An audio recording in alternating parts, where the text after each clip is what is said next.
நம்ம அளவில் தாண்டி 4 பேருக்கு நம்ம மார்க்கத்தை எடுத்து சொல்லணும். அதுல தானே பிரச்சனை வருது. 4 பேருக்கு எடுத்து சொல்லும் பொழுதுதான் பிரச்சனை. அதனாலதான் இறை தூதர்கள் பல பிரச்சனையை சந்திச்சாங்க. இறை தூதர்கள் கொல்லப்பட்டார்கள். இறை தூதர்கள் ஊரை விட்டு விரட்டி அடிக்கப்பட்டார்கள். அந்த இறை தூதர்களை பின்பற்றிய மூமின்கள் பல்வேறு சொல்லனா துன்பங்களுக்கு ஆளானார்கள். அத்தனைக்கும் திருக்குர்ஆன் நமக்கு சொல்லித் தருகிற பல இறை தூதர்களின் வாழ்க்கை வரலாறு, பல நல்லோர்களின் வாழ்க்கை வரலாறு அத்தனையிலையுமே அவங்க பட்ட கஷ்டம், அவங்க படக்கூடிய சிரமங்கள், அவங்க பட்ட தியாகங்கள் எல்லாமே எதற்காக?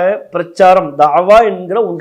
இறை தூதர்கள் கொல்லப்பட்டது தாவாவிற்காகத்தான். ஊர் மக்கள் பலரும் ஊரை விட்டு விரட்டி அடிக்கப்பட்டது தாவாவிற்காகத்தான். அதற்காகத்தான் அவங்க காயப்படுத்தப்பட்டாங்க. அதற்காகத்தான் பல கஷ்டங்களை சந்திச்சாங்க. நபிகள் நாயகம் ஸல்லல்லாஹு அலைஹி வஸல்லம் அவங்க தாயிஃப் நகரத்திலிருந்து விரட்டி அடிக்கப்பட்டது எதனால? தாயிஃப்ல போய் ரசூலுல்லாஹ் தொழுதாங்கிறதுனாலயா? அவங்க அளவுல இஸ்லாத்தை கடைபிடிச்சதுனாலயா? பிரச்சாரம் பண்ணதுனாலயா? பிரச்சாரம் பண்ணதுனால தான் நபிகள் நாயகம் ஸல்லல்லாஹு அலைஹி வஸல்லம் அவங்க தாயிஃப்ல இருந்து விரட்டி அடிக்கப்பட்டார்கள். அஸ்ஸலாமு அலைக்கும் வரஹ்மத்துல்லாஹி வபரகாத்துஹு. கண்ணியத்திற்குரிய எல்லாமுள்ள அல்லாஹுவின் நல்லடியார்களே, இந்த நிகழ்ச்சியில அழகிய முன்மாதிரி இப்ராஹிம் அலைஹிஸ்ஸலாம் என்கிற தலைப்பு வழங்கப்பட்டிருக்கிறது. தமிழகத்தில 10 மாத கால செயல் திட்டமாக அழகிய முன்மாதிரி இப்ராஹிம் அலைஹிஸ்ஸலாம் என்கிற தலைப்பில் தொடர் பிரச்சாரத்தினை தொடர்ச்சியாக மேற்கொண்டு வருகிறோம். இந்த தலைப்பினை நாம் தேர்வு செய்வதற்கு அடிப்படை காரணம், இஸ்லாமிய சமுதாயம் இன்றைக்குள்ள காலகட்டத்தில் இஸ்லாமிய மார்க்கத்தின் அறிவுரைகளிலிருந்தும் அதன் நெறிமுறைகளிலிருந்தும் தூரமாக விலகி சென்று கொண்டிருக்கிறார்கள். மார்க்கத்தின் உபதேசங்களை பல்வேறு இடங்களிலே மீறி செயல்படுகிறார்கள். அவர்களை மார்க்க ரீதியாக நல்வழிப்படுத்த வேண்டும் என்றால் இஸ்லாத்தின் அறிவுரைகளை அவர்களுக்கு நாம் தொடர்ச்சியாக எடுத்து சொல்வதற்கு இப்ராஹிம் அலைஹிஸ்ஸலாம் அவர்களின் வாழ்விலிருந்தும் உள்ள படிப்பினைகளின் மூலம் மார்க்க உபதேசங்களை மக்கள் மத்தியில் கொண்டு செல்ல வேண்டும் என்கிற நோக்கத்தில் இந்த தலைப்பினை நாம் தேர்வு செய்திருக்கிறோம். காரணம், இப்ராஹிம் அலைஹிஸ்ஸலாம் அவர்களுடைய வாழ்க்கையில் முஸ்லிம் சமூகம் பயன்பெறத்தக்க ஏராளமான படிப்பினைகள் அதில் அடங்கியிருக்கிறது. இப்ராஹிம் அலைஹிஸ்ஸலாம் அவர்களின் வாழ்வை அல்லாஹ் ரப்புல் ஆலமீன் அந்த அளவிற்கு ஒரு உன்னதமான வாழ்வாக, சிறப்புமிக்க வாழ்வாக, படிப்பினை தரக்கூடிய வாழ்வாக அல்லாஹ் அமைத்திருக்கிறான். ஆகவேதான் அல்லாஹ் ரப்புல் ஆலமீன் திருக்குர்ஆனிலே சொல்கிறான், உங்களுக்கு லக்கது கான லக்கும் உஸ்வத்துன் ஹஸனத்துன் ஃபி இப்ராஹீம வல்லதீன மஅஹு, இப்ராஹிம் இடத்திலும் அவரோடு கூட இருந்த நபர்களிடத்திலையும் உங்களுக்கு அழகிய முன்மாதிரி இருக்கிறது என்று அல்லாஹ் சொல்கிறான். இப்ராஹிம் அலைஹிஸ்ஸலாம் அவர்கள் நமக்கெல்லாம் ஒரு முன்மாதிரி.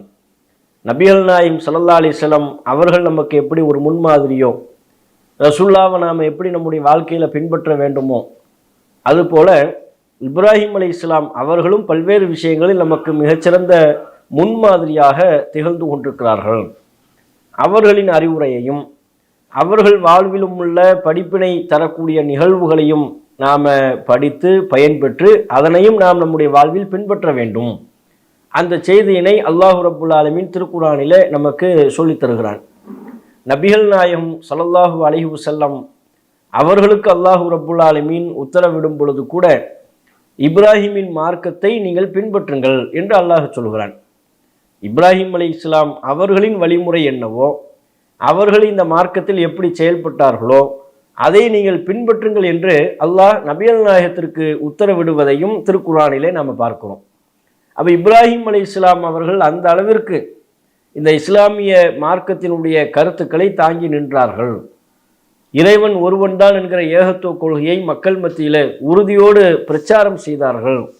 அந்த கொள்கையை சொல்கின்ற பொழுது எத்தனை இடர்பாடுகள் வந்த போதிலும் அவற்றையெல்லாம் தாங்கி நின்றார்கள், துணிந்து பிரச்சாரத்தினை மேற்கொண்டார்கள் என்று பல வகையில் இப்ராஹிம் அலைஹிஸ்ஸலாம் அவர்கள் நமக்கு ஒரு அழகிய முன்மாதிரியாக திகழ்ந்து கொண்டிருக்கிறார்கள். எதிலெல்லாம் இப்ராஹிம் அலைஹிஸ்ஸலாம் அவர்கள் முன்மாதிரி என்று நாம் பார்க்கின்ற பொழுது அவருடைய வாழ்க்கையில் நமக்கு முன்மாதிரியாக ஏராளமான விஷயங்கள் இருந்தாலும் முதன்மையாக பிரதானமாக நமக்கு அவருடைய வாழ்க்கையில் தெரிவது இறைவனுக்கு கட்டுப்பட்டு நிற்கக்கூடிய தன்மை. அது இப்ராஹிம் அலைஹிஸ்ஸலாம் அவங்களுடைய வாழ்க்கையில் பளிச்சென்று தெரியக்கூடிய ஒரு அம்சமாக இருக்கிறது. எந்த ஒரு முஸ்லீம் திருக்குர்ஆனில் சொல்லப்படுகிற இப்ராஹிம் நபியின் வரலாற்றை படித்தாலும், நபிகள் நாயகம் நமக்கு சொல்லித் தருகிற இப்ராஹிம் அலைஹிஸ்ஸலாம் அவர்களின் வாழ்க்கை நிகழ்வுகளை, வரலாற்று நிகழ்வுகளை படிக்கின்ற பொழுதும் அதிலிருந்து நமக்கு பளிச்சென்று தெரியக்கூடிய ஒரு அம்சமாக அவர்களது வாழ்வில் நிறைந்து காணப்படுகிற ஒரு தன்மை, அல்லாஹ் எது சொன்னாலும் கேட்பேன் என்று முழுமையாக தம்மை அல்லாஹ்விற்கு ஒப்பு கொடுத்தவர்களாக இருந்தார்கள். அல்லாஹுக்கு கட்டுப்படுவதில் தன்னிகரற்ற ஒரு இறை தூதராக இப்ராஹிம் அலைஹிஸ்ஸலாம் அவங்க இருந்திருக்கிறாங்க. இந்த கட்டுப்படுதல் நாம் அனைவரும் இப்ராஹிம் நபியின் வாழ்விலிருந்து பெற்றுக்கொள்ள வேண்டிய மிக முக்கியமான முதன்மையான ஒரு படிப்பினை. அல்லாஹ் எது சொன்னாலும் அதை நான் கேட்பேன். ஏன்னா சொல்லக்கூடியவனாக, கட்டளை இடக்கூடியவனாக இறைவன் இருக்கிறான். அதற்கு அடிபணியக்கூடிய அடிமையாக நாம் இருக்கிறோம். இந்த உணர்வு, இறைவன் அடிமை, நம் இருவருக்குமான தொடர்பு என்ன? அல்லாஹ் கட்டளை இடுபவன், அவன் உத்தரவுகளை பிறப்பிப்பவன், அவன் சட்டங்களை ஏற்றக்கூடியவன். அவனது அடிமைகளாக இருக்கக்கூடிய நாம் அல்லாஹ்வின் உத்தரவுகளுக்கும் கட்டளைகளுக்கும் கட்டுப்பட்டு நடப்பவர்கள். அவன் உத்தரவு போடுவான், ஏன் எதுக்குன்னு கேட்காம நம்ம கட்டுப்படணும். இதுதான் இறைவனுக்கும் அவனது அடிமைகளாகிய நமக்குமான ஒப்பந்தம், உடன்படிக்கை. இந்த உடன்படிக்கையை செவ்வனே நிறைவேற்றியவர்களாக இப்ராஹிம் அலைஹிஸ்ஸலாம் அவங்க இருக்கிறாங்க. அந்த கட்டுப்படுதலின் தன்மையை அல்லாஹ் சிலாகித்து சொல்கிறான். எப்படி சொல்கிறான்? இது கால லஹு ரப்புஹு அஸ்லிம். இறைவன் இப்ராஹிமிடத்தில் சொன்ன பொழுது, அஸ்லிம், இப்ராஹிமே நீங்கள் கட்டுப்படுங்கள் என்று சொன்ன பொழுது, கால அஸ்லம் துலி ரப்பில் ஆலமீன், அகிலத்தாரின் இரட்சகனாகிய அல்லாஹ்விற்கு நான் கட்டுப்பட்டேன் என்று சொன்னார். அல்லாஹ் இப்ராஹிம் அலைஹிஸ்ஸலாம் அவர்களின் பல்வேறு பண்புகளை பற்றி திருக்குர்ஆன்ல பாராட்டி பேசுகிறான், சிலாகித்து சொல்கிறான். அதுல முதன்மையா அல்லாஹ் பாராட்டி சிலாகித்து சொல்லக்கூடிய பண்பு என்ன? நான் கட்டுப்படுன்னு சொன்ன அவர்கிட்ட ஒரு வார்த்தை தான், அஸ்லிம், கட்டுப்படுங்கன்னு. கால அஸ்லம் தூ, நான் கட்டுப்பட்டு விட்டேன் என்று சொன்னார். ஏன், எதுக்கு? இதையெல்லாம் நான் பின்பற்றணுமா? இதை நான் கேட்கணுமா? இது எனக்கு நடைமுறை சாத்தியமா? இதையெல்லாம் என்னால் பண்ண முடியுமா? இப்போ உள்ள காலத்துக்கு இது தேவையா? இப்படிலாம் கேள்வியே கேட்கல. அல்லாஹ் கிராஸ் பண்ணவே இல்லை. கிராஸ் பண்ணாம, எதிர்கேள்வி கேட்காம கட்டுப்படுன்னு சொன்ன பொழுது, கால அஸ்லம் துலி ரப்பில் ஆலமீன், அகிலத்தாரின் இரட்சகனாகிய அல்லாஹ்விற்கு நான் கட்டுப்பட்டு விட்டேன் என்று சொன்னார். இந்த கட்டுப்படுதல் இப்ராஹிம் நபி அலைஹிஸ்ஸலாத்து வஸ்ஸலாம் அவர்களின் வாழ்விலிருந்து நாம் பெற வேண்டிய மிக முக்கியமான ஒரு பாடம். இதுல ஒரு சிறந்த முன்மாதிரியாக இப்ராஹிம் அலைஹிஸ்ஸலாம் அவர்கள் இருக்கிறார்கள். இந்த கட்டுப்படக்கூடிய தன்மை அவரிடத்தில் இருந்ததுனால தான் நீண்ட காலம் குழந்தை இல்லாமல் இருந்த பொழுதும் இறைவனுக்கு கட்டுப்பட்டார். நீண்ட பிரார்த்தனைக்கு பிறகு அல்லாஹ் அவர்களுக்கு ஒரு குழந்தையை தந்த வேளையில அந்த குழந்தையை அறுத்து பலியிட வேண்டும் என்று அல்லாஹ் உத்தரவிட்ட பொழுதும் அதற்கும் கட்டுப்பட்டார். தம்முடைய பிள்ளையையும் மனைவியையும் வனாந்தர பாலைவனத்தில் ஆள் அரவமே இல்லாத ஒரு சூழலை அங்கே கொண்டு போய் விடுமாறு அல்லாஹ் சொன்ன பொழுதும் அதற்கும் கட்டுப்பட்டார்கள். சத்திய கொள்கையை மக்கள் மத்தியில் பிரச்சாரம் பண்ணாங்க. அதனால் பல்வேறு விதமான இடையூறுகள் ஏற்பட்டது, துன்பங்கள் ஏற்பட்டது. அந்த நேரத்திலும் அவர்கள் கட்டுப்பட்டார்கள். அப்ப எல்லா நிலையிலையும் அல்லாஹ்விற்கு கட்டுப்படக்கூடிய தன்மையை இப்ராஹிம் அலைஹிஸ்ஸலாம் அவர்கள் தம்முடைய வாழ்வில் கொண்டிருந்தார்கள். அதனால தான் எந்த கட்டளைக்கும் கட்டுப்பட்டு நடக்கக்கூடிய ஒரு இயல்பு நபி இப்ராஹிம் அலைஹிஸ்ஸலாம் அவரிடத்தில் இருந்தது. மகனை அறுத்து பலியிட வேண்டும் என்று சொன்ன பொழுது கூட தயக்கம் காட்டலை. ஏன், எதுக்குன்னு அல்லாஹ்கிட்ட கேள்வி எழுப்பலை. இது எதுக்கு நான் பண்ணணும்? இதெல்லாம் ஒரு சோதனையா? பிள்ளைய அருங்கிறதெல்லாம் ஒரு சோதனையா? இதுவெல்லாம் ஒரு கட்டுப்படக்கூடிய தன்மையை வெளிப்படுத்தக்கூடிய ஒரு நிகழ்வான கேள்வியெல்லாம் கேட்கல. அல்லாஹ் சொன்னா நம்ம கேட்கணும். ஏன் சொல்றா, எதுக்கு சொல்றாலும் பார்க்கக்கூடாது. இந்த வகையில் இப்ராஹிம் அலைஹிஸ்ஸலாம் அவருடைய அந்த கட்டுப்படுதல் இருந்ததுங்கிறத பார்க்கணும். அப்ப இப்ராஹிம் நபியை பின்பற்றக்கூடிய இப்ராஹிம் அலைஹிஸ்ஸலாம் அவர்களின் மார்க்கத்தில் இருக்கக்கூடிய முஸ்லிம்கள் அவங்க வாழ்க்கையிலிருந்து முதலாவதாக பெற்றுக்கொள்ள வேண்டிய படிப்பினையே இந்த கட்டுப்படுதலை தான். அல்லாஹ் சொன்னா நான் கட்டுப்படுவேன் அப்படிங்கிற ஒரு பண்பு நம்மிடத்துல இருக்கணும். அது இருக்கிறதா? அல்லாஹ் எத்தனையோ ஹராமான விஷயங்களை சொல்லி இதிலிருந்தெல்லாம் ஒரு முஸ்லிம் விலகி நிற்க வேண்டும் என்கிறான். இன்றைக்கு உலகத்தில் வாழக்கூடிய முஸ்லிம்கள் அல்லாஹ் தடுத்த காரியங்களிலிருந்து விலகி நிற்கிறாங்களா? ஹஜ்ஜு பெருநாள் வந்தா ஹஜ்ஜு பெருநாளை கொண்டாடுறாங்க, குர்பானி என்கிற வணக்க வழிபாட்டை நிறைவேற்றுகிறார்கள். அந்த பொருளாதார வசதி இருந்தால் வாய்ப்பு இருக்கின்ற பொழுது ஹஜ்ஜுக்கும் செல்கிறார்கள். இப்ராஹிம் அலைஹிஸ்ஸலாம் அவர்களை எந்தெந்த விதத்தில் நினைவு கூற வேண்டுமோ அந்த விதங்களெல்லாம் நினைவு கூறுகிறார்கள்.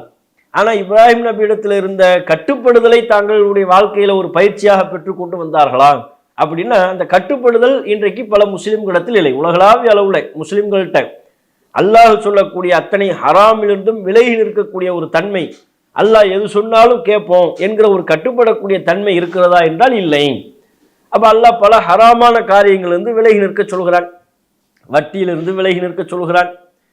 ஏனைய தவறான காரியங்களிலிருந்து, மதுவிலிருந்து விலகி நிற்க சொல்கிறான். பொய் பேசுவதிலிருந்து விலகி நிற்க சொல்கிறான். அவதூறு கூறுவதிலிருந்து விலகி நிற்க சொல்கிறான். ஏனைய தவறான மார்க்கத்தில் தடுக்கப்பட்ட அத்தனை காரியங்களிலிருந்தும் அல்லாஹ் ரப்புல் ஆலமீன் அவற்றையெல்லாம் ஹராம் என்று சொல்லி விலகி நிற்க சொல்கின்ற பொழுது அது ஒரு முஸ்லிமுக்கு இலகுவானதாக இருக்கிறதா? அந்த ஹராமிலிருந்து விலகி நிற்கிறாரா? ஹராமிலிருந்து விலகி நிற்பதற்கு முஸ்லிம்கள் கட்டுப்படக்கூடிய தன்மை இல்லை. அவங்க எதில் கட்டுப்படுகிறார்கள்? இன்றைக்குள்ள முஸ்லிம்கள் தங்களுக்கு எது சௌகரியமாக இருக்கிறதோ, வசதியாக இருக்குதோ, அல்லாஹ்வுடைய உத்தரவுல அவங்களுக்கு வசதியாக இருக்கக்கூடியதில் கட்டுப்படுவாங்க. ஐவேளை தொழுகிறது சிலருக்கு இலகுவாக இருக்கிறது என்றால் அதை செய்வார்கள். ரமலானில் நோன்பு வைப்பது இலகுவாக இருந்தால் அதை செய்து விடுவார்கள். ஆனால் அல்லாஹ் ஹராம் என்று சொல்லி இதிலிருந்தெல்லாம் விலகி நிற்க வேண்டும் என்று சொல்லும் பொழுது அதை செய்வதவர்களுக்கு சிரமம் என்று கருதினால் வட்டியிலிருந்து தவிர்த்து கொள்ளணும். இது அல்லாஹ்வுடைய ஒரு உத்தரவு. வட்டியிலிருந்து எப்படி தவிர்த்து கொள்ள முடியும்? இன்னைக்குள்ள காலகட்டத்தில் அதெல்லாம் சாத்தியமா? பொருளாதாரமே வட்டி அடிப்படையாக கொண்டு தான் இயங்கி கொண்டிருக்கிறது. ஒரு செல்ஃபோன் வாங்குறதா இருந்தாலும் அதில் வட்டி இருக்கிறது, ஒரு டிவி வாங்குறதா இருந்தாலும் வட்டி இருக்கிறது, வீட்டுக்கு தேவையான பொருட்களை வாங்குறதா இருந்தாலும், கார் வாங்குறதா இருந்தாலும். அதுவும் இல்லாமல் இன்றைக்கு பலரும் தங்களுடைய பொருளாதாரத்தை வட்டி அடிப்படையில் தானே கூடுதலாக சம்பாதிக்கிறாங்க. 2 லட்ச ரூபா முதல் போட்டோம்னா அதற்கு ஒரு 3 வருஷம் 5 வருஷத்துக்கு அப்புறம் 10 லட்ச ரூபாயாக தருகிறார்கள். அந்த பொருளாதாரத்துக்கு வட்டி தர்றாங்க. எல்லோரும் அதை அனுபவித்து கொண்டிருக்கிறார்கள். நம்ம ஏன் அதை விடுவானே? இந்த உலகத்தில் அதெல்லாம் சாத்தியம் இல்லை அப்படின்னு நினைக்கிறாங்க.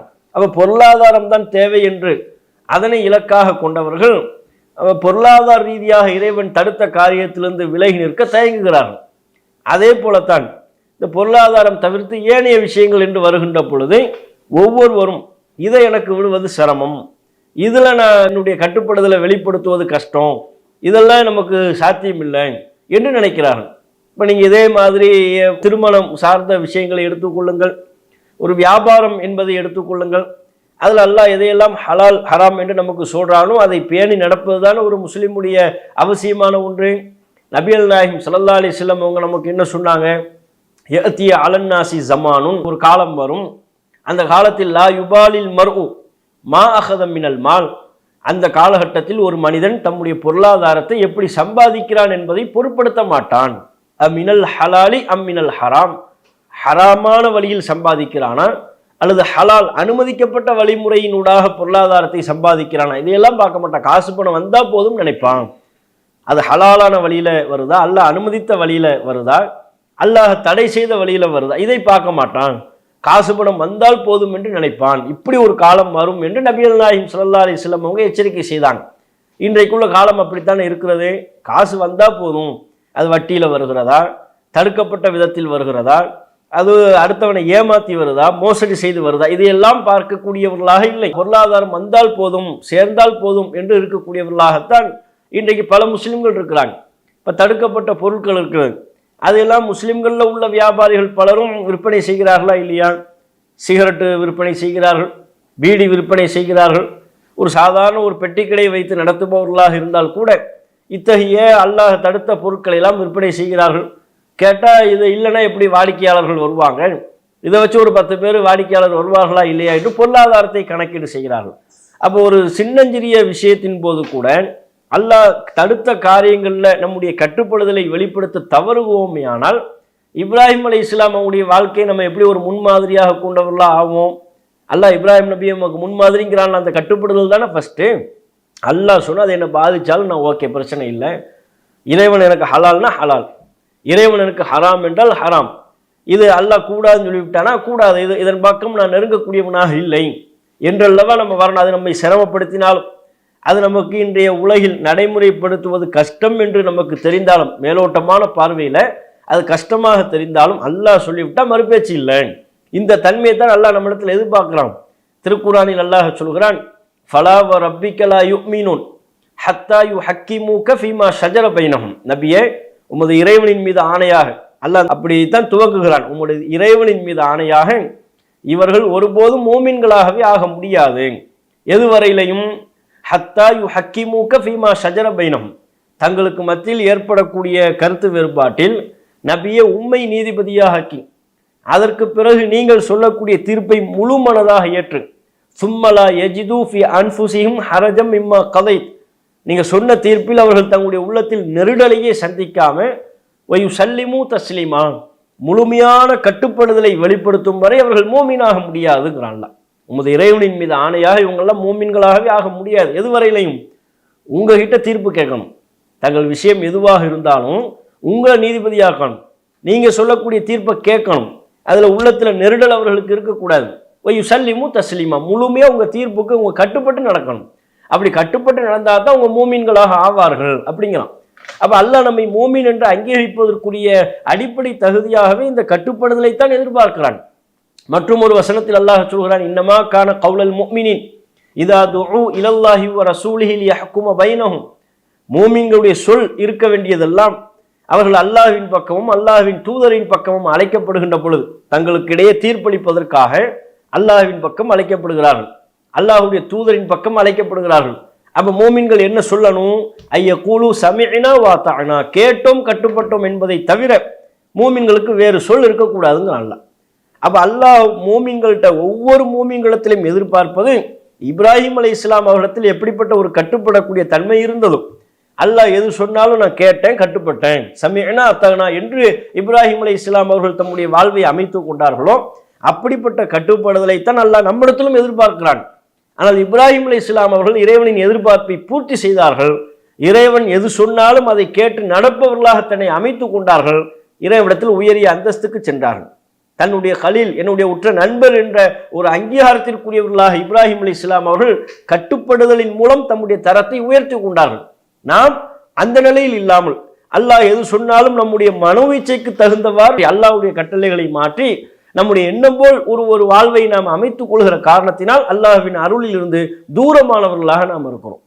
அப்ப இறைவனின் அருளின்பால் நாம் நெருங்க வேண்டும் என்றால், இறைவனின் அன்பின்பால் நாம் நெருங்க வேண்டும் என்று சொன்னால் அதற்கு அல்லாஹ் எது சொன்னாலும் கட்டுப்படக்கூடிய தன்மை நாம் வளர்த்துக் கொள்ள வேண்டும். இந்த விதத்தில் இப்ராஹிம் அலைஹிஸ்ஸலாம் அவர்களுடைய அந்த பண்பு நமக்கு முதன்மையான ஒரு முன்மாதிரி மிக்க ஒரு பண்பாக இருக்கிறது. இது இப்ராஹிம் அலைஹிஸ்ஸலாம் அவர்களுடைய வாழ்க்கை நமக்கு கற்றுத்தரக்கூடிய சொல்லித்தரக்கூடிய முதன்மையான பாடமாக இருக்கிறது. அல்லாஹ் எது சொன்னாலும் கேள், அல்லாஹ் எது சொன்னாலும் கேட்டால் நம்ம அல்லாஹ்விடத்தில் உயர்வு பெறுவோம், மறுமையில் இறைவிடத்தில் ஒரு மிகப்பெரிய நெருக்கத்தை பெறுவோம், அல்லாஹ்வின் அருளுக்குரியவர்களாக நம்ம மாறுவோம். இது இப்ராஹிம் நபியினுடைய வாழ்வு நமக்கு சொல்லித்தரக்கூடிய ஒரு பாடம்.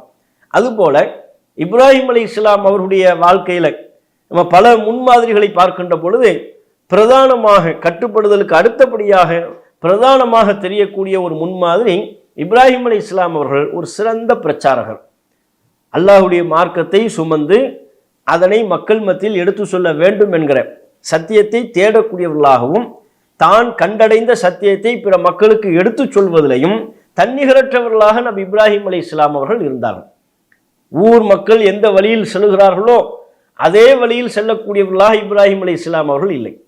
பெரும்பான்மை மக்கள் எந்த பாதையில் பயணிக்கிறார்களோ பெரும்பான்மை மக்கள் அந்த பாதையில் இருப்பதாலேயே அதனை சரி கண்டவர்களாக இப்ராஹிம் அலைஹிஸ்ஸலாம் அவங்க இருக்கல. சத்தியத்தை தேடினாங்க. கடவுளுங்கிறது யாரு, இறைவன் யாரு, அந்த இறைவனுடைய பண்பு எப்படிப்பட்டதாக இருக்க வேண்டும் என்றெல்லாம் தேடினார்கள்.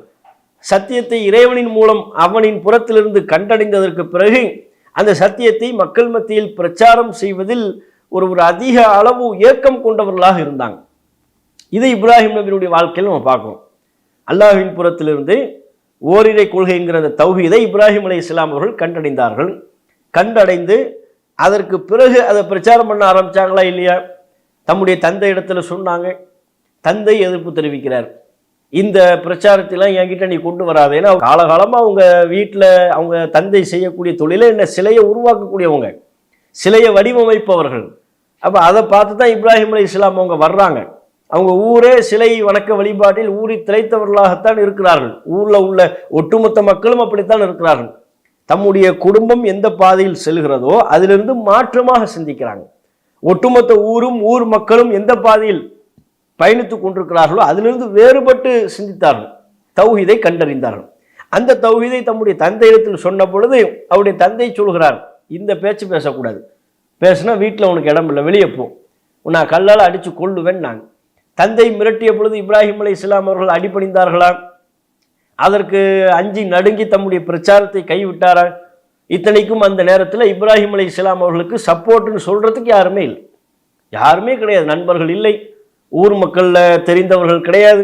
தெரிந்தவர்கள் இல்லைன்னா தன்னுடைய கருத்தை சொல்வதற்கு தான் எந்த பிரச்சாரத்தினை மேற்கொள்கிறாரோ அந்த கொள்கையில் ஊர் மக்கள் யாருமே கிடையாது, நண்பர்கள் கிடையாது. ஒரே ஒரு ஆள் தான், இப்ராஹிம் நபி மட்டும்தான். இத்தனைக்கும் அவர் இளைஞர். அந்த நேரத்தில் தான் ஒரு தனி ஒரு நபராக இருந்து தம்முடைய குடும்பத்தாடத்தில் அப்படிப்பட்ட பிரச்சாரத்தினை செய்யும் பொழுது தந்தை மிரட்டுறார், வீட்டை விட்டு வெளியே போங்கிறார். வெளியே போன்னு சொல்லும் பொழுது அவர் அதற்கு அடிபணிந்து பிரச்சாரத்தை கைவிட்டிருக்கலாமா இல்லையா? இன்றைக்குள்ள காலகட்டத்தில் அத்தகைய சூழலில் நெருக்கடியில் யார் இருந்தாலும் அதைத்தானே செய்வாங்க, சொல்லி பார்ப்பாங்க. வீட்டை விட்டு வெளியே போன்னு சொன்னால் என்ன, சரி வேண்டாம் நீங்கள் உங்கள் ரூட்டை பாருங்க, நான் என் வேலையை பார்த்துக்கிறேன் அப்படின்னு அடிபணிந்து சென்று விடுவார்கள். அப்படியெல்லாம் முடிவு எடுக்காமல் நான் என் கொள்கையில் உறுதியாக இருப்பேன், இதை நான் சொல்லத்தான் செய்வேன், நீங்கள் இருப்பது அசத்தியம், சத்தியம்ங்கிறது இதுதான், அல்லாஹ் ஒருத்தனை தான் வணங்கணும், அந்த அல்லாஹ்வுக்கு இணை இல்லை, நீங்கள் செய்யக்கூடிய இந்த சிலைகள் கேட்காது, பேசாது, உங்கள் கோரிக்கையை செவிமடுக்காது, அதனை தீர்த்து வைக்காது என்று தெளிவாக சத்தியத்தை எடுத்து சொன்னார்கள். சொல்லும் பொழுது வெளியே போங்கன்னு சொல்லும்போது அது ஏற்றுக்கொண்டார். வீட்டை விட்டு வெளியே போங்கன்னு சொல்லும் பொழுது இந்த கொள்கையை ஏற்றுக்கொண்டால் வீட்டில் இடம் இல்லைன்னு அவர் தந்தை சொன்னார். அப்போ இப்ராஹிம் அலைஹிஸ்ஸலாம் அவங்க என்ன சொன்னாங்க, உங்களை விட்டு நான் விலகிறேன்ட்டாங்க. இந்த கொள்கையில் இருக்க வேண்டும் என்று என்னை நீங்கள் நிர்பந்தித்தால் அதுக்கு நான் ஆள் கிடையாது, அதுலேருந்து நான் விலகிக்கிறேன், உங்களை விட்டு நான் விலகிறேன், நீங்கள் சொல்லக்கூடிய இந்த அசத்திய கொள்கையிலேருந்து நான் விலகிறேன்னு விலகிட்டாங்க. அதே போல தான் ஊர் மக்கள் மத்தியில் பிரச்சாரம் செய்தார்கள். ஊர் மக்கள் மத்தியில் பிரச்சாரம் செய்த பொழுதும் பல நெருக்கடிகள் ஏற்படுகிறது. அங்கேயும் தனியாக ஆளாக தான் இருந்தாங்க, யாருமே இல்லை, சப்போர்ட்டுக்கு யாருமே கிடையாது. தந்தைகிட்ட பிரச்சாரம் பண்ணார், தந்தையை வீட்டை விட்டு வெளியே அனுப்பிட்டாரு, சப்போர்ட் இல்லை. அப்போ அமைதியாக இருக்கலாம், அமைதியாக இல்லை, நம்முடைய பார்வையில் அமைதியாக இருக்கலாமே நம்ம நினைப்போம். ஆனால் இப்ராஹிம் அலைஹிஸ்ஸலாம் அவர்கள் சத்தியத்தின் மீது கொண்டுள்ள ஏக்கத்தின் காரணத்தில் இந்த சத்தியத்தை எப்படியேனும் மக்கள் மத்தியில் எடுத்து சொல்லணும், அவங்களுக்கு புரிய வைக்கணும், இந்த அவர்கள் கொண்டிருப்பது அவர்கள் செய்து கொண்டிருப்பது அசத்தியம் என்பது அவங்களுக்கு புரிய வைக்கணும் என்கிற பெரும் தவிப்போடு இந்த பிரச்சாரத்தினை ஊர் மக்கள் மத்தியில் செய்த பொழுது ஊர் மக்களும் எதிர்ப்பு தெரிவிக்கிறாங்க. அவங்களும் ஊரை விட்டு போங்கிறாங்க, இங்கே இருக்க இயலாது, இந்த கொள்கையிலிருந்து அவங்களுக்கு பல பாதிப்புகள் ஏற்படும் என்பதை மறைமுகமாக சொன்னார்கள். ஒரு கட்டத்தில் நெருப்பை மூட்டி அந்த நெருப்பில் போடுவதற்கே தயாரானார்கள். நெருப்பை மூட்டி உன் கொள்கையை நீங்கள் விட்டுருங்க, விட்டுட்டா உங்களுக்கு பிரச்சனை இல்லை, இல்லைன்னா இந்த நெருப்பில் தான் உங்களை தூக்கி போட்டு பொசுக்கிடுவோம் என்று சொன்ன போதிலும் கூட தம்முடைய கொள்கையை அவர்கள் விட்டு கொடுக்கக்கூடியவர்களாக இல்லை. அப்போ விட்டு கொடுக்காம உறுதியாக தாம் ஏற்றுக்கொண்ட சத்தியத்தை என்ன நெருக்கடி வந்தாலும், என்ன பிரச்சனை வந்தாலும், எவ்வளோ எதிர்ப்பு வந்தாலும், சொந்த பந்தங்கள் பகைத்தாலும், நம்மை பெற்றெடுத்த தந்தையே நம்மை வீட்டை விட்டு விரட்டி விட்டாலும், நாம் பழகி வந்த ஊர் மக்களே நம்மை எதிரியாக பாவித்தாலும் கொண்ட கொள்கையை பிரச்சாரம் செய்வதிலிருந்து இம்மி அளவும் நான் விலகிவிட மாட்டேன் என்று உறுதியை வெளிப்படுத்தினார்களா இல்லையா? இது இப்ராஹிம் அலைஹிஸ்ஸலாம் அவர்களுடைய வாழ்விலிருந்து ஒவ்வொரு ஏகத்துவவாதியும், ஒவ்வொரு தௌஹீத்வாதியும், ஒவ்வொரு உண்மையான இந்த மார்க்கத்தை சரியாக புரிந்து அதன் வழி நடக்கக்கூடிய ஒவ்வொரு முஸ்லீமும் பெற்றுக்கொள்ள வேண்டிய மிக முக்கியமான ஒரு பாடம். நாம் எந்த சத்தியத்தை அறிந்து வைத்திருக்கிறோமோ, சத்தியத்தின்படி நடக்கிறோமோ, இந்த சத்தியத்தை என்னளவில் நான் சுருக்கி கொள்ளாமல் பிற மக்களுக்கு நான் பிரச்சாரம் செய்வேன், என் குடும்பத்தாருக்கு எடுத்து சொல்வேன், என் சொந்த பந்தங்களுக்கு எடுத்து சொல்வேன், என்னுடைய ஊர் மக்களுக்கு நான் எடுத்து சொல்வேன். அப்படி எடுத்து சொல்லும் பொழுது பல எதிர்ப்புகள் வந்தாலும் அதனை நான் தாங்கிக் கொள்வேன், அந்த எதிர்ப்புகளை எதிர்கொண்டு பிரச்சாரத்தை நான் தொடர்ச்சியாக செய்வேன் என்று நம்முடைய உறுதிப்பாட்டை வெளிப்படுத்தணும். இப்ராஹிம் நபி அப்படித்தான் இருந்தாங்க, தனியாளாக தான், யாருமே சப்போர்ட் இல்லையே, நண்பர் என்று சொல்லிக் கொள்வதற்கு கூட ஆள் இல்லை. அதனால தான் அல்லாஹ் ரப்புல் ஆலமீன் அதையும் பாராட்டுறான் இப்ராஹிம் நபி விஷயத்தில். இன்ன இப்ராஹிம கான உம்மத்தன், இப்ராஹிம் அவர் ஒரு சமுதாயம், அவர் ஒரு ஆளு தான், எண்ணிக்கையில் ஒருவர் தான், ஆனால் அவர் ஒரு சமுதாயம் போல் காட்சியளிக்கிறார். ஒரு சமுதாயம் செய்ய வேண்டிய பணியை செய்கிறார். ஒரு சமுதாயத்திடத்தில் காணப்படக்கூடிய மன துணிவு, உறுதி, அதனை இப்ராஹிம் அவர்கள் வெளிப்படுத்துகிறார்கள். இதனை பார்த்து அல்லாஹ் பாராட்டி சொல்கிறான், இன்ன இப்ராஹிம கான உம்மத்தன், இப்ராஹிமே ஒரு சமுதாயம், அவருக்கு நண்பர் இல்லை என்று நாம நினைப்போம். அல்லாஹ் நீ என்னுடைய நண்பர்ட்டான், அல்லாஹ் இத்தஹதல்லாஹு இப்ராஹிம கலீலா, அல்லாஹ் இப்ராஹிமை தம்முடைய நண்பராக தேர்வு செய்து கொண்டு விட்டான் என்று திருக்குர்ஆன்ல அல்லாஹ் சொல்வதை பார்க்கணும். அப்போ இப்ராஹிம் அலைஹிஸ்ஸலாம் அவருடைய வாழ்விலிருந்து நம்ம பெற வேண்டிய மிக முக்கியமான பாடம், நாம் புரிந்து வைத்திருக்கிற, நாம் குர்ஆனிலிருந்து கண்டடைந்த சத்தியத்தை, ரசூல்லா நமக்கு சொன்ன சத்தியத்தை பிற மக்களுக்கு நாம் எடுத்து சொல்லணும். அதுவும் நம்முடைய அங்கமாக இருக்கிறது. இதை முஸ்லிம்கள் சரியா புரிந்து வைத்திருக்கிறார்களா? பல முஸ்லிம்கள் என்ன நினைக்கிறாங்கன்னா, மார்க்கம்ங்கிறது நம்ம அளவில் கடைபிடிப்பதுக்கு தான் அப்படின்னு நினைக்கிறாங்க. நம்ம தொழுகிறோம்ல, நாம் நோன்பு வைக்கிறோம், நாம் ஏதோ நம்மளால் இயன்றதை தர்மம் பண்ணுறோம், ஜக்காத்து கடமையாக இருந்தால் ஜக்காத்து கொடுக்குறோம், இதோட மார்க்கத்தின் கடமைகள் நமக்கு முடிந்து விட்டது, நம்ம அளவில் சரியாக இருந்தால் போதுமானது, நம்ம அளவில் இஸ்லாத்தை கடைபிடித்தாலே போதும் என்று நினைக்கிறார்கள். நம்ம அளவில் இஸ்லாத்தை கடைபிடித்தா போதும்னு ஒவ்வொருவரும் நாம் நினைப்போமே. ஆனால் மார்க்கம் எப்படி மேலோங்கும், இந்த மார்க்கம் எப்படி வளரும், அடுத்தவங்களுக்கு எப்படி இந்த மார்க்கம் போய் சென்றடையும் அப்படி ரசூலுல்லாஹ் நினைச்சிருந்தா பிரச்சனை இல்லையே. நம்ம அளவுல மார்க்கத்தை கடைபிடிப்பது தான் நினைத்திருப்பார்களே ஒவ்வொரு இறை தூதரும். அவங்க அளவுல மார்க்கத்தை கடைபிடிப்பதுதான் இஸ்லாம் என்று புரிந்து வைத்திருப்பார்களே. ஆனால் இறை தூதர்களுக்கு பிரச்சனை இல்லையே, அந்த இறை தூதர்கள் வழி நடக்கிற மூமின்களுக்கு பிரச்சனை இல்லையே, அவங்க அளவுல மார்க்கத்தை கடைபிடிச்சிட்டு போயிடுவாங்களே. ஒரு கட்டத்திற்கு பிறகு ஆரம்பத்தில் எதிர்ப்பு தெரிவிப்பாங்க, ஒரு கட்டத்திற்கு பிறகு பிரச்சாரம் பண்ண வேண்டாம், நம்ம உங்க அளவுல நீங்க இருந்துக்குங்க, எங்க அளவுல நாங்க இருக்கிறோம்னா என்ன பிரச்சனை உங்களுக்கு வரப்போகிறது. ஆனா அப்படி இல்லை, யதார்த்தம் அப்படி இல்லை. நம்ம அளவில் தாண்டி 4 பேருக்கு நம்ம மார்க்கத்தை எடுத்து சொல்லணும். அதுல தானே பிரச்சனை வருது.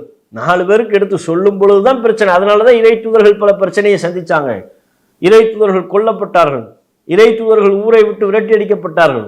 அந்த இறை தூதர்களை பின்பற்றிய மூமின்கள் பல்வேறு சொல்லனா துன்பங்களுக்கு ஆளானார்கள். அத்தனைக்கும் திருக்குர்ஆன் நமக்கு சொல்லித் தருகிற பல இறை தூதர்களின் வாழ்க்கை வரலாறு, பல நல்லோர்களின் வாழ்க்கை வரலாறு அத்தனையிலையுமே அவங்க பட்ட கஷ்டம், அவங்க படக்கூடிய சிரமங்கள், அவங்க பட்ட தியாகங்கள் எல்லாமே எதற்காக?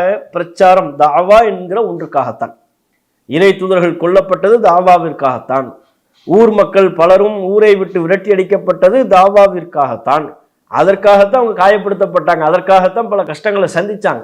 நபிகள் நாயகம் ஸல்லல்லாஹு அலைஹி வஸல்லம் அவங்க தாயிஃப் நகரத்திலிருந்து விரட்டி அடிக்கப்பட்டது எதனால? அவங்க தொழுததுனாலயா?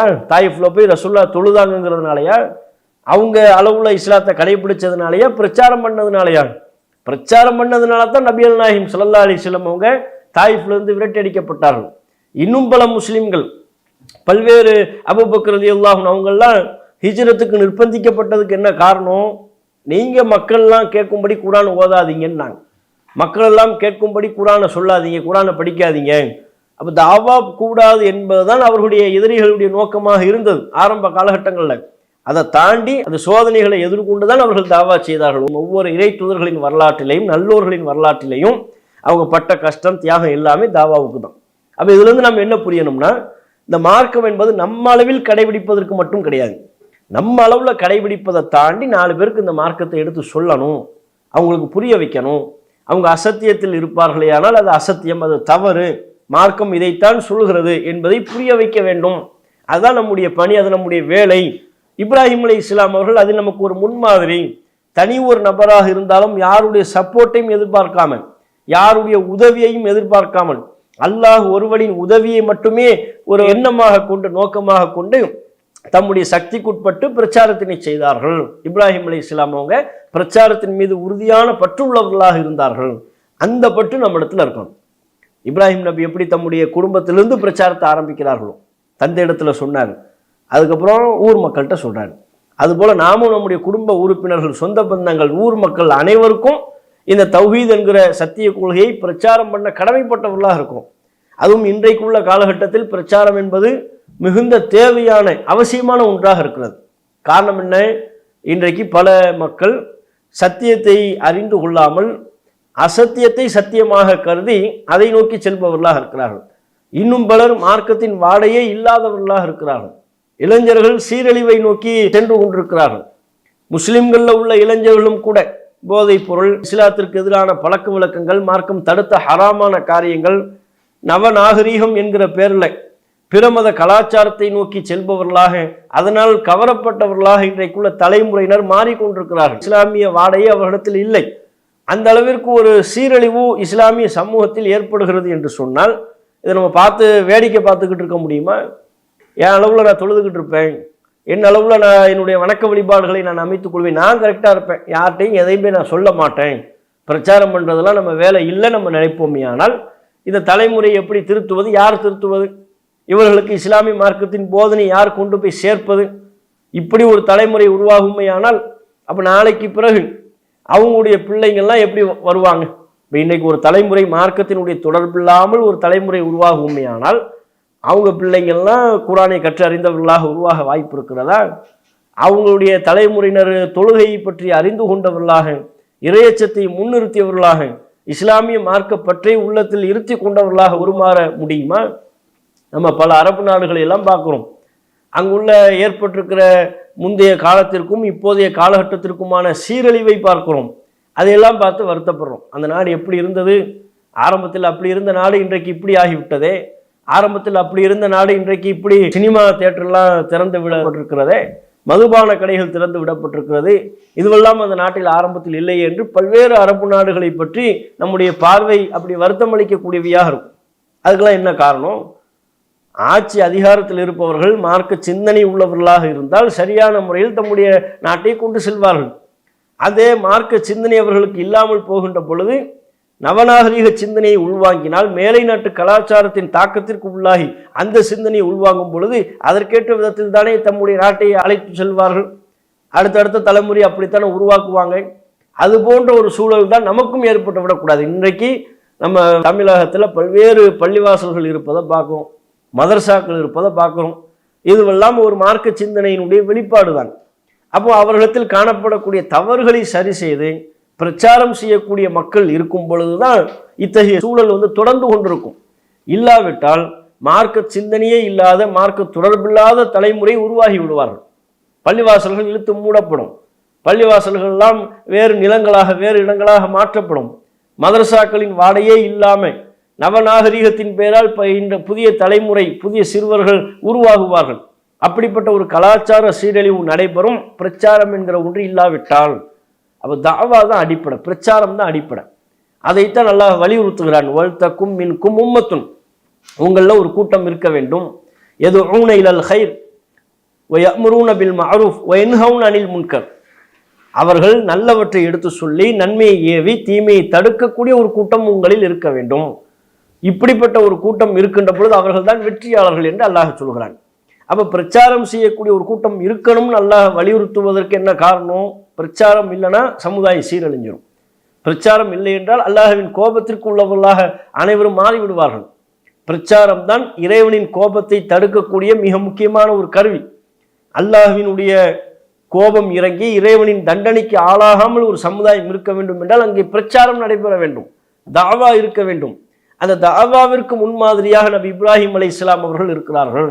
அப்போ நம்ம அனைவருமே விளங்கணும். இப்ராஹிம் நபியை முன்மாதிரியாக கொள்ளக்கூடிய ஒட்டுமொத்த முஸ்லிம்களும் புரிந்து கொள்ள வேண்டும். அல்லாஹ் நம்ம அனைவருக்கும் நம்ம சக்திக்குட்பட்டு தாவா செய்வதை வலியுறுத்துகிறான். நம்ம சக்திக்குட்பட்டு நம்ம தாவா பண்ணணும். 4 பேருக்கு எடுத்து சொல்ல முடியுமா? 4 பேருக்கு நான் எடுத்து சொல்லுவேன். 10 பேருக்கு சொல்லக்கூடிய தன்மை அல்லாஹ் நம்ம கொடுத்துருக்கிறானா 10 பேருக்கு எடுத்து சொல்லுவோம்.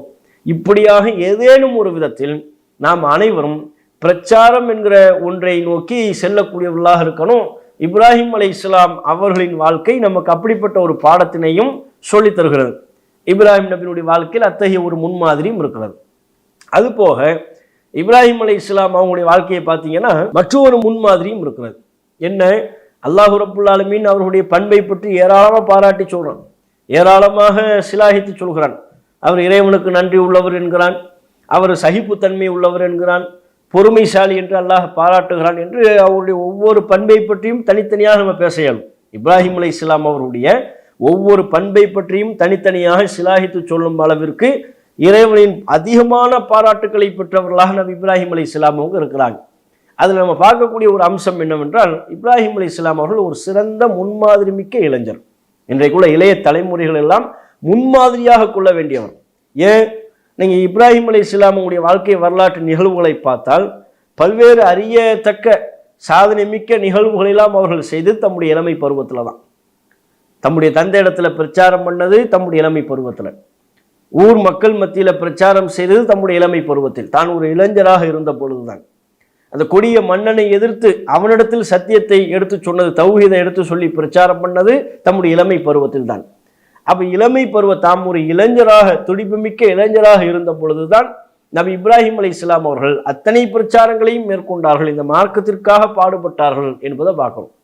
அந்த வகையில் இன்றைக்குள்ள இளைய தலைமுறையினருக்கு இப்ராஹிம் அலைஹிஸ்ஸலாம் அவர்கள் ஒரு சிறந்த ரோல் மாடல். ஒரு இளைஞர்னா இப்படி இருக்கணும், மார்க்க சிந்தனை உள்ளவர்களாக, மறுமையை பற்றி சிந்திக்கக்கூடியவர்களாக, அல்லாஹ்வின் மார்க்கத்தை பற்றி சிந்தித்து அதை பிறருக்கு எடுத்து சொல்ல வேண்டும் என்கிற அக்கறை உள்ளவர்களாக இப்படித்தான் ஒரு இளைஞர் இருக்க வேண்டும். அல்லாஹ் விரும்பக்கூடிய ஒரு இளைஞன் நபி இப்ராஹிம் அலைஹிஸ்ஸலாம் அவர்களைப் போல ஒரு இளைஞராக இருப்பார் என்கிற அளவில் அவருடைய வாழ்க்கையிலிருந்து ஒவ்வொரு இளைஞர்களும் இப்ராஹிம் நபியை முன்மாதிரியாக கொள்ளும். நமக்கான ரோல் மாடல் இப்ராஹிம் அலைஹிஸ்ஸலாம் அவங்க அப்படிங்கிறத நம்ம பார்க்கணும்.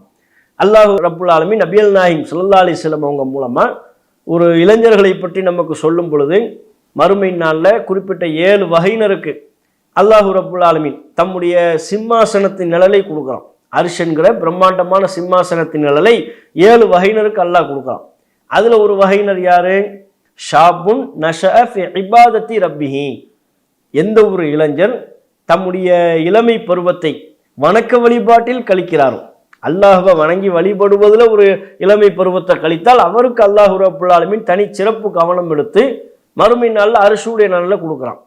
காரணம் என்னன்னா, இளமை பருவம் என்பது இளைஞர்கள் பல்வேறு வகையில் அந்த பருவத்தில் தான் தடுமாறி செல்வார்கள், சீரழிந்து போவார்கள். ஒழுக்கக்கேடான காரியங்களை நோக்கி, பார்க்கின்ற காரியங்கள் எல்லாம் கவரப்பட்டு தவறான செயல்பாடுகளை நோக்கி செல்லக்கூடிய ஒரு அபாயகரமான பருவம் அது. அந்த பருவத்தில் ஒருவன் கட்டுப்பாடாக இருந்து, அந்த பருவத்தில் உள்ளத்தில் பல்வேறு கெட்ட எண்ணங்களுக்கு இடமளிக்கக்கூடிய, தான் பார்க்கின்ற காரியத்திலெல்லாம் உள்ளத்தை ஏந்தக்கூடிய ஒரு பருவத்தில் அல்லாஹ்வை உள்ளத்தில் சுமந்து கொண்டு, அல்லாஹ்வின் மார்க்கத்தை உள்ளத்தில் சுமந்து கொண்டு, பள்ளிவாசல் தொடர்போடு மார்க்க தொடர்போடு ஒரு இளைஞன் இருக்கிறான் என்றால் அந்த இளைஞன் இறைவனை கவர்ந்த ஒரு இளைஞனாக மாறுகிறான், அல்லாஹ்வின் கவனத்திற்குரிய ஒரு இளைஞனாக மாறுகிறான். அந்த வகையில தான் நபிகள் நாயகம் ஸல்லல்லாஹு அலைஹி வஸல்லம் அவங்க சொன்னாங்க, நாளை மறுமை நாளில் 7 வகையினரை தேர்வு செய்து அல்லாஹ் தம்முடைய அர்ஷ் என்கிற பிரம்மாண்டமான சிம்மாசனத்தின் நிழலில் கொடுக்குறான், அதுல இளைஞரை தேர்வு செய்கிறான். அப்படிப்பட்ட இளைஞராகத்தான் நபி இப்ராஹிம் அலைஹிஸ்ஸலாம் அவங்க இருந்தாங்க. ஒட்டுமொத்த ஊர் மக்கள் எதிர்த்த பொழுதும், அசத்தியத்தில் இருந்த பொழுதும் அவர்களுக்கெல்லாம் அஞ்சாமல் தம்முடைய இளமை பருவத்தில் தனி ஒரு நபராக, யாரும் ஆதரவும் இல்லாமல் அல்லாஹுடைய உதவியின் மீது நம்பிக்கை வைத்த ஒரு இளைஞராக அவர் இருந்தார். இப்ராஹிம் அலைஹிஸ்ஸலாம் அவங்க டிக்ளேர் பண்ணாங்க. என்ன டிக்ளேர் பண்ணாங்க? வஅதஸிலுக்கும் வமா ததுஊன மின் துனில்லாஹ், உங்களை விட்டு நான் விலகுகிறேன், நீங்க செய்யக்கூடிய அசத்தியத்தில் நான் ஈடுபட மாட்டேன். வமா ததுஊன மின் துனில்லாஹ், அல்லாஹ்வை விட்டு விட்டு நீங்கள் யாரை அழைத்து பிரார்த்திக்கிறீர்களோ இந்த தவறிலிருந்தும் நான் விலகுகிறேன், இதையும் நான் ஒருபோதும் செய்ய மாட்டேன், உங்ககிட்ட நான் நெருங்க மாட்டேன், இந்த கொள்கை விஷயத்தில் நீங்க வேற நான் வேற என்று டிக்ளேர் செய்தார்கள். இப்படிப்பட்ட ஒரு முன்மாதிரி இளைஞராக நபி இப்ராஹிம் அலைஹிஸ்ஸலாம் அவங்க இருந்தாங்க என்பதை பார்க்கணும். அப்ப இன்றைக்குள்ள இளைஞர்களுக்கும் இப்ராஹிம் அலைஹிஸ்ஸலாம் அவர்கள் ஒரு ரோல் மாடல். ஆனா இப்ராஹிம் நபியவா இன்றைக்குள்ள முஸ்லீம் சமூகம் ரோல் மாடலா எடுக்கிறாங்க. கண்ட கண்ட கலியவர்களை, சினிமா நடிகர்களை, கூத்தாடிகளை, அரசியல்வாதிகளை, இந்த உலக வாழ்வை மட்டுமே நம்பிக்கை கொண்டு உலகத்தை மட்டுமே பிரதானமாக கொண்டு செயல்படக்கூடிய அரசியல்வாதிகளை எல்லாம் முன்மாதிரியாக கொண்டு அவர்கள் பின்னால் சென்று கொண்டிருக்கிறார்கள். மறுமை குறித்த சிந்தனை இல்லை, உலகம் மட்டுமே வாழ்க்கை என்பதாகத்தான் பல இளைஞர்களின் போக்கு சென்று கொண்டிருக்கிறது. சினிமாக்களை பார்க்கிறார்கள், அதன் தாக்கத்திற்கு உள்ளாகி தம்முடைய செயல்பாடுகளை மாற்றுகிறார்கள்.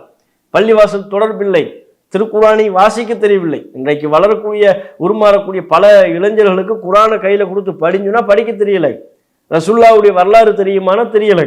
அப்ப இப்படிப்பட்ட இளைஞர்கள் வர்றாங்க. இவங்க யாரை முன்மாதிரியாக எடுத்துக்கொள்கிறார்கள்? சமூக வலைத்தளத்தில் முழுமையாக மூழ்கி போய் அதில் வரக்கூடிய கேடுகட்டவர்களையும் சினிமா நடிகர்களையும் தான் அவர்கள் முன்மாதிரியாக கொள்கிறார்கள் அப்படிங்கிறத பார்க்கணும். அப்ப இளைஞர்கள், முஸ்லிம் இளைஞர்கள், சமுதாய இளைஞர்கள் அதிலிருந்து விலகி இப்ராஹிம் அலைஹிஸ்ஸலாம் அவங்க நமக்கு ஒரு ரோல் மாடல், அல்லாஹ் ரோல் மாடலாக காட்டுறோம். ரசூலுல்லாஹ் நமக்கு எப்படி முன்மாதிரியோ அந்த நபிகள் நாயகம் ஸல்லல்லாஹு அலைஹி வஸல்லம் அவர்களே அல்லாஹ் இப்ராஹிம் நபியை பின்பற்றுங்கன்னு சொல்லி இப்ராஹிம் நபியை நமக்கு அல்லாஹ் ஒரு ரோல் மாடலாக காட்டுறான் அப்படிங்கிறத நம்ம பார்க்கணும். அப்போ நாம் இப்போ புரிந்து கொள்ளணும், நம்முடைய பிள்ளைகளுக்கு இப்ராஹிம் என்று பெயர் வைத்து விட்டால் போதாது, நம்ம இப்ராஹிம் நபியை பின்பற்றியவர்களாக ஆகிவிட மாட்டோம். அதே போல வருடம் ஹஜ்ஜு பெருநா வருது, ஹஜ்ஜு பெருநாள் கொண்டாடுறோம் அப்படின்னு சொல்லிட்டா நம்ம இப்ராஹிம் நபியை பின்பற்றியவர்களாக ஆகிவிட மாட்டோம். இப்ராஹிம் அலைஹிஸ்ஸலாம் அவர்கள் எப்படி ஒரு கட்டுப்படுதலை வெளிப்படுத்தினார்களோ, இப்ராஹிம் அலைஹிஸ்ஸலாம் அவர்கள் இறைவனுடைய மார்க்கத்தை சுமந்து அதை பிற மக்களுக்கு எடுத்துச் சொல்ல வேண்டும் என்பதில் அக்கறை கொண்டார்களோ, இப்ராஹிம் அலைஹிஸ்ஸலாம் அவர்கள் எவ்வளவு சகிப்புத்தன்மை மிக்க மார்க்கப்பட்டுள்ள ஒரு இளைஞராக திகழ்ந்தார்களோ, இதுபோன்று அவர்களுடைய வாழ்க்கையில் காணப்படக்கூடிய படிப்பினை தக்க அம்சங்களை எல்லாம் எடுத்துக்கொண்டு அதனை நாம் நம்முடைய வாழ்விலும் அமுல்படுத்துகின்ற பொழுது, நடைமுறைப்படுத்துகின்ற பொழுதுதான் இப்ராஹிம் அலைஹிஸ்ஸலாம் அவர்களை பின்பற்றியவர்களாக மாறும். அந்த ஒரு நல்வாய்ப்பினை அல்லாஹ் ரப்புல் ஆலமீன் நம்ம அனைவருக்கும் தர வேண்டும் என்று உறுதியாக அல்லாஹ்விடத்தில் நம்ம பிரார்த்தனை செய்யணும். இந்த கருத்தாக்கத்தை மக்கள் மத்தியில் கொண்டு செல்வதற்காகத்தான் இப்ராஹிம் அலைஹிஸ்ஸலாம் அவருடைய வாழ்விலிருந்தும் உள்ள ஒவ்வொரு படிப்பினை பெறத்தக்க அம்சங்களை ஒவ்வொரு மாதமும் தமிழகத்தில் நாம் தொடர்ச்சியாக பிரச்சாரம் செய்து கொண்டிருக்கிறோம். இளைஞர்களை மையப்படுத்தி பல்வேறு பிரச்சாரங்கள், பேரணிகள், போதைப் பொருட்களுக்கு எதிரான விழிப்புணர்வு பிரச்சாரங்களை தமிழகத்தில் தொடர்ச்சியாக செய்து கொண்டிருக்கிறோம். இப்படி தொடர்ச்சியாக மக்கள் மத்தியில் இப்ராஹிம் அலைஹிஸ்ஸலாம் அவர்களுடைய வாழ்வை நாம் கொண்டு செல்ல வேண்டும், நாமும் அவர்களுடைய வாழ்விலிருந்து படிப்பினை பெற வேண்டும். அத்தகைய நல்மக்களாக அல்லாஹ் ரப்புல் ஆலமீன் நம் அனைவரையும் ஆக்கி அருள் புரிவானாக என்று கேட்டு இந்த தலைப்பினை நிறைவு செய்து கொள்கிறோம். அஸ்ஸலாமு அலைக்கும் வரஹ்மத்துல்லாஹி வபரகாத்துஹு. இஸ்லாம் மற்றும் சமுதாய செய்திகளை அறிந்து கொள்ள தமிழ்நாடு தௌஹீத் ஜமாஅத் யூடியூப் பக்கத்தை உடனடியாக சப்ஸ்கிரைப் செய்து கொள்ளுங்கள். மேலும் பெல் பட்டனையும் கிளிக் செய்து கொள்ளுங்கள்.